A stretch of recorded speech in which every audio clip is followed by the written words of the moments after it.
My name is Clara Whitmore. I turned 36 last month, and I've spent most of my adult life blending into the background.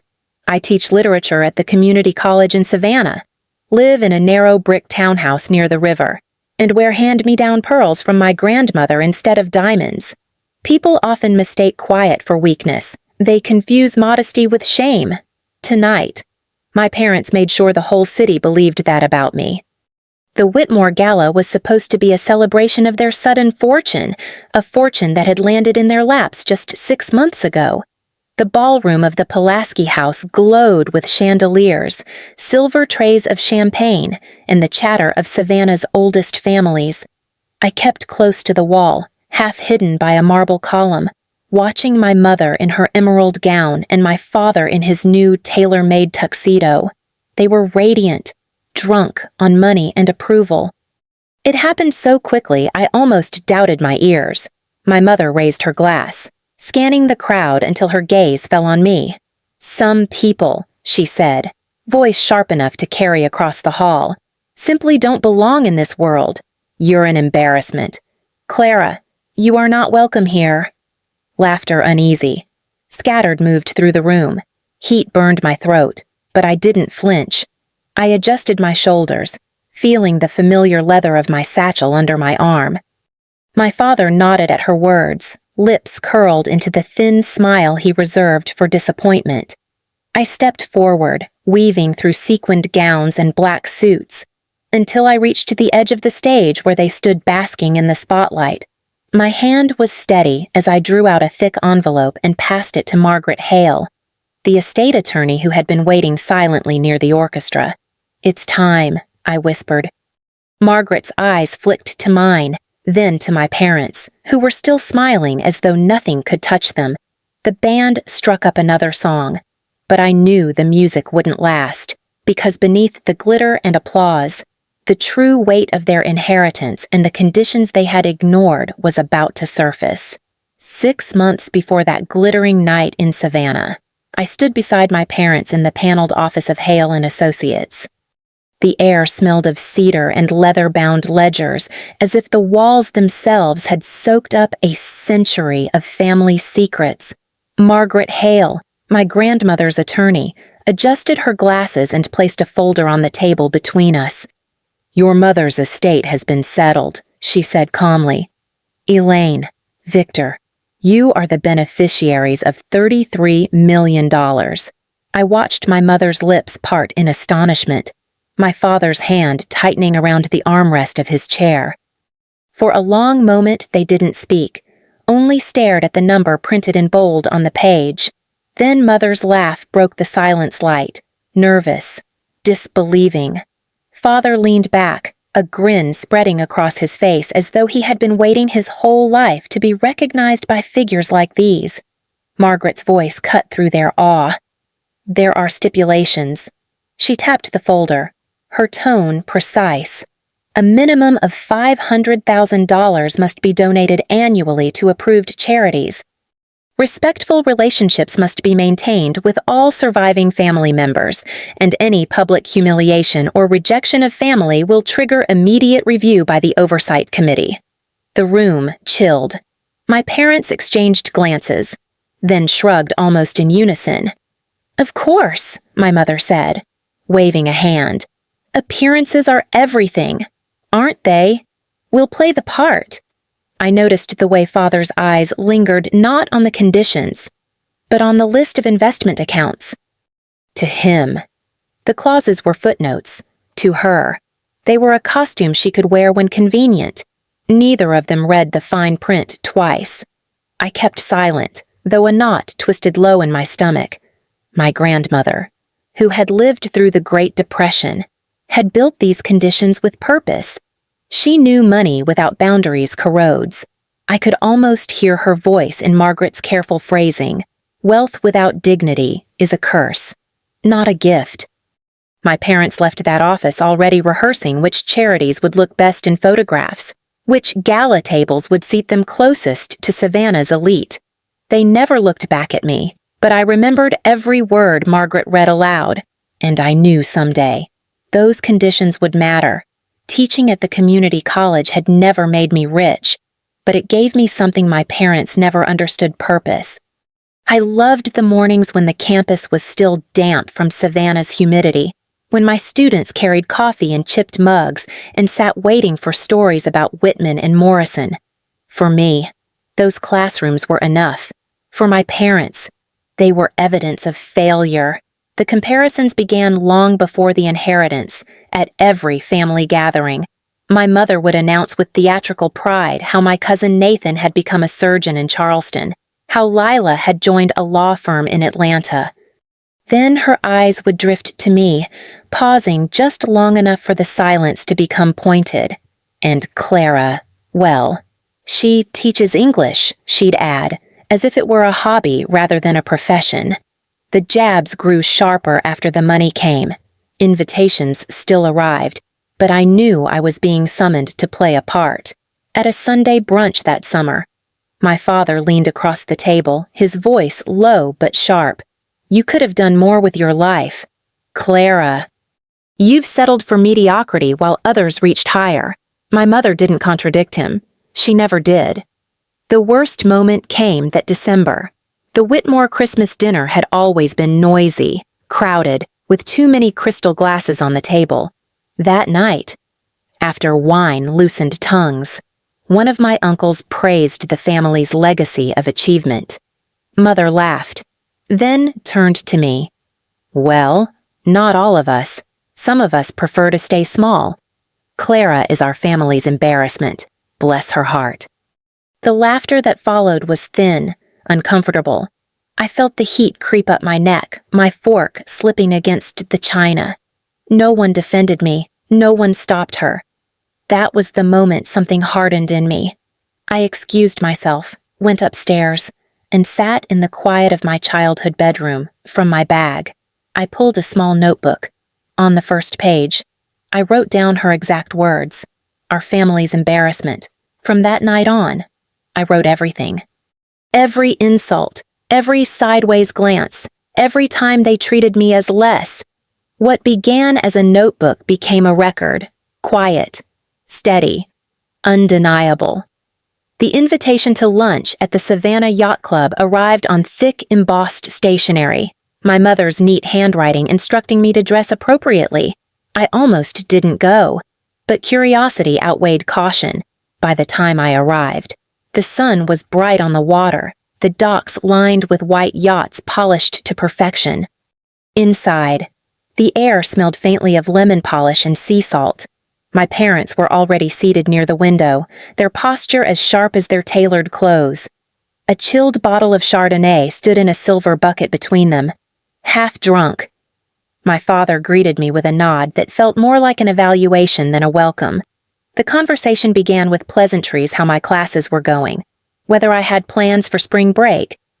Then my mother reached into her purse and slid a cream-colored card across the table. Gold letters glinted under the light. Isabella Monroe.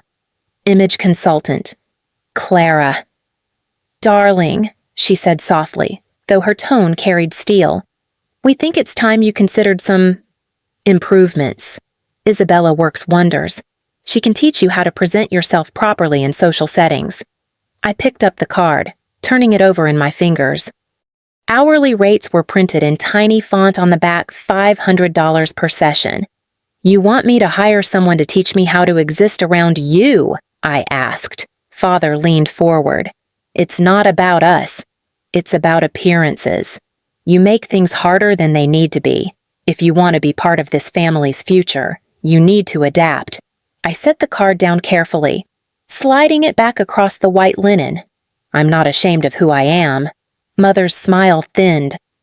"Then maybe it's best you keep your distance until you understand what's at stake."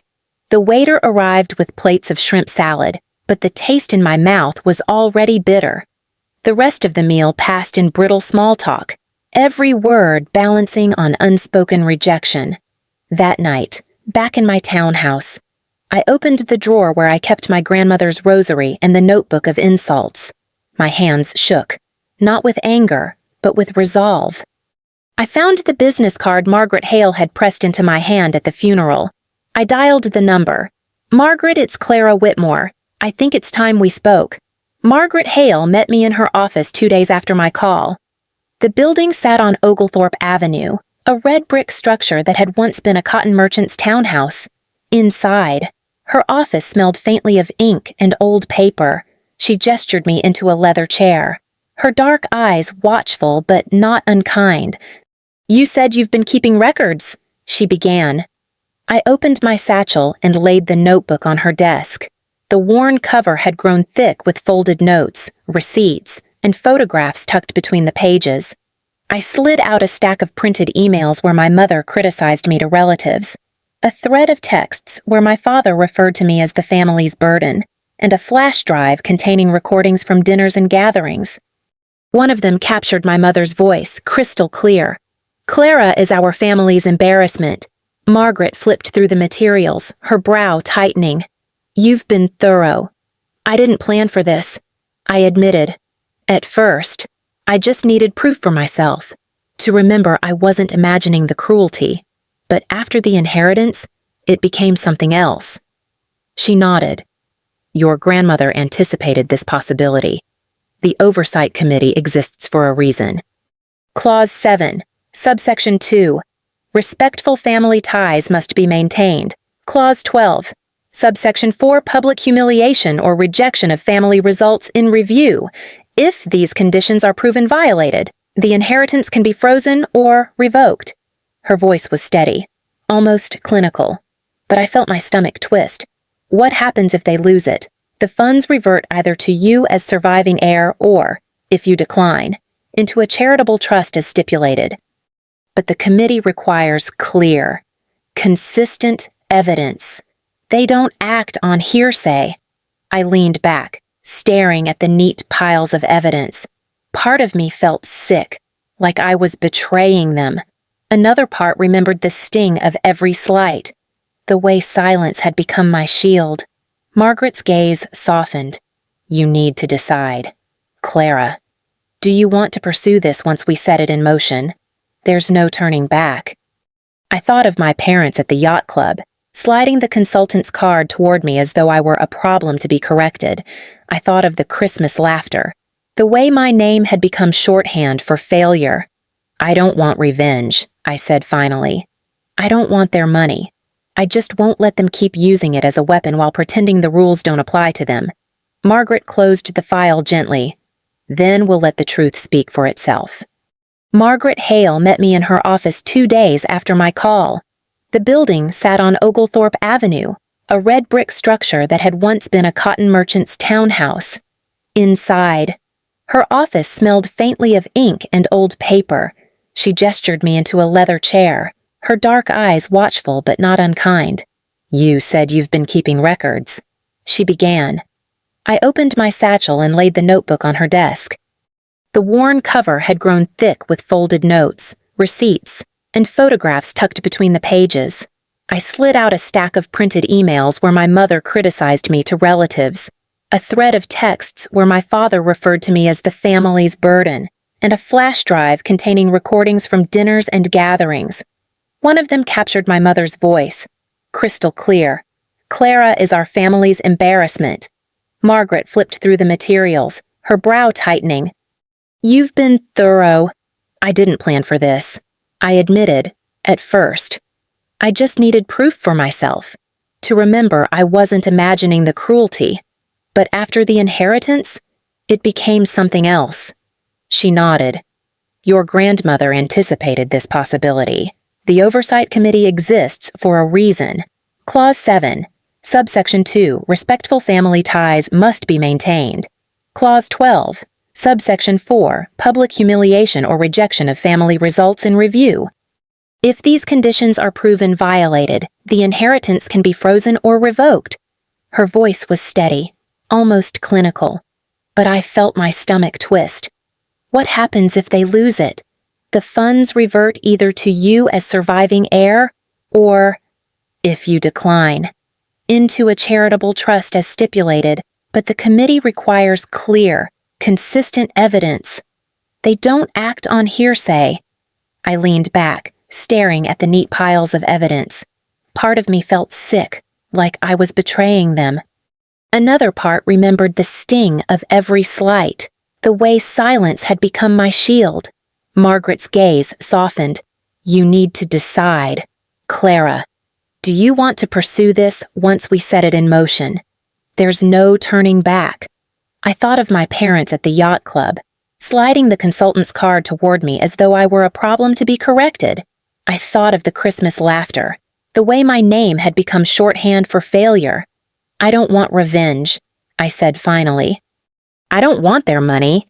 I just won't let them keep using it as a weapon while pretending the rules don't apply to them. Margaret closed the file gently. Then we'll let the truth speak for itself. The letter arrived the morning after the gala, delivered by a courier in a navy blazer who bowed slightly before leaving the envelope on the Whitmores' mahogany doorstep. Inside, written on firm parchment with the committee's seal, was the verdict all accounts were frozen pending review, and Elaine and Victor Whitmore had exactly 72 hours to demonstrate compliance with the inheritance clauses or forfeit every cent. I wasn't there when they read it, but Margaret called me within the hour. They're laughing, she said, her voice clipped. They think it's theater. They're wrong. By noon. The first cracks appeared. Their private banker rang with an apology. Credit cards declined. Wire transfers suspended. My father stormed into the branch demanding answers, only to be escorted out after shouting at a manager who could do nothing. That evening, a tow truck rolled into their circular drive. The silver Bentley Continental, gleaming under the magnolias, was hooked and hauled away while neighbors peeked from porches. My mother tried to stop them, her voice shrill against the quiet street, but the driver only showed her the court order stamped with the committee's seal. The next morning, the Savannah Yacht and Country Club suspended their membership for non-payment of dues. A letter was taped discreetly to their locker in the changing room, but word spread faster than paper. By afternoon, their closest circle had evaporated. The couples who had raised glasses with them at the gala no longer returned calls. Dinners were postponed, invitations retracted. I walked past their house on Gaston Street 2 days later. Curtains were drawn tight, but I caught sight of my father pacing in the parlor, phone pressed to his ear. My mother sat rigid on the sofa, staring at her manicured hands as though even they might betray her. The grandeur that had filled the house since the inheritance was gone, replaced by something raw and hollow. Margaret's voice echoed in my memory. The committee doesn't bluff, and neither did consequences. In the silence that settled over the Whitmores' world, the collapse was louder than any accusation I could have spoken. 3 days after the freeze, I sat once more in Margaret Hale's office. Morning light streamed through tall windows, catching the dust motes that hovered above her desk. A single folder lay open between us, heavier than its paper should allow. Clara, Margaret said, her tone deliberate. The committee has confirmed violations. Your parents' inheritance is revoked, by law, as the surviving heir. You have the right to reclaim the funds. The number was staggering, even written plainly in ink, $33 million. For a moment, I couldn't breathe. The air smelled faintly of polish and coffee, and yet my chest felt tight. My mind betrayed me with memories I hadn't asked for my father steadying the handlebars of my first bicycle on a cracked Savannah sidewalk, my mother humming as she pinned my hair before a school recital. Those people had existed once, before wealth and vanity hardened them into strangers. I looked down at my hands, ink-stained from grading essays, calloused from years of work that never paid more than respect. That respect had been enough for me. It still was. Margaret studied me quietly, waiting. If you choose to decline, the funds will transfer to a charitable trust, per Elizabeth Morrison's will. You alone decide. The weight of it pressed against me like a tide. I thought of the students who slipped into my office after class, embarrassed to admit they couldn't afford textbooks. I thought of the children I'd seen in the poorer quarters of Savannah, standing in line for donated school supplies each August. I lifted my gaze. Let it go to them, I said, my voice steadier than I felt. scholarships, programs, opportunities my parents never valued but my grandmother would have. Margaret's lips curved into the faintest smile, one of respect rather than triumph. She closed the folder and slid it aside. Principle over money. That was the only inheritance I wanted to carry forward. Months passed, and Savannah's spring unfolded in bursts of azalea and the slow hum of cicadas. The scandal had faded from headlines, but its shadow lingered.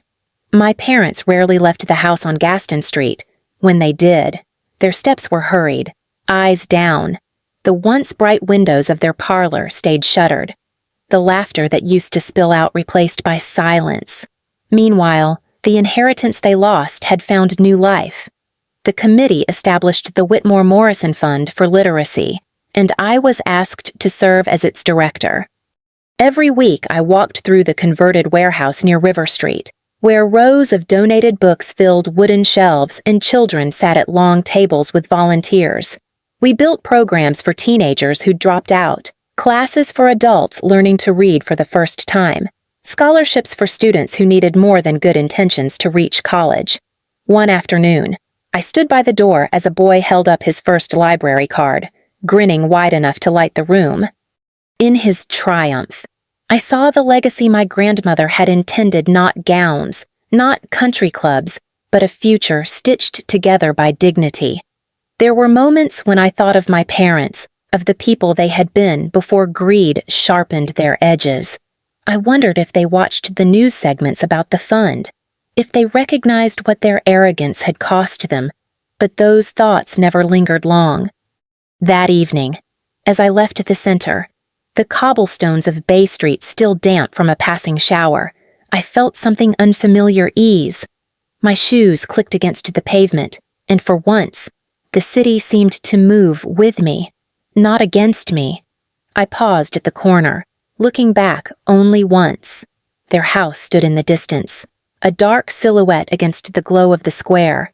My parents had built their world on appearances. I had built mine on something that lasted. Their smiles disappeared, but mine finally returned.